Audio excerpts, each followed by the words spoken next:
ములుగు జిల్లాలో శుక్రవారం మంత్రులు పొంగులేటి శ్రీనివాసరెడ్డి, కొండ సురేఖ, సీతక్క పర్యటించారు. మంత్రులు వచ్చారని భారీ ర్యాలీ సైతం తీశారు. అయితే ఇదే రోజు ప్రభుత్వ ఆసుపత్రిలో డాక్టర్ నిర్లక్ష్యం వల్ల పసిబిడ్డ చనిపోయింది. తమకు న్యాయం చేయాలని బాధిత కుటుంబ సభ్యులు ఆందోళనకు దిగారు.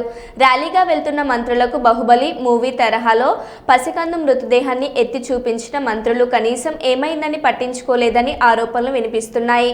రోడ్డు మీద ఆందోళన చేస్తున్న వారిని మంత్రుల ర్యాలీ కోసం పోలీసులు పక్కకు లాగేశారు. ప్రస్తుతం ఆ వీడియోలో సోషల్ మీడియాలో వైరల్ అవుతుండగా మంత్రుల తీరుపై ప్రజలు అసహనం వ్యక్తం చేస్తున్నారు.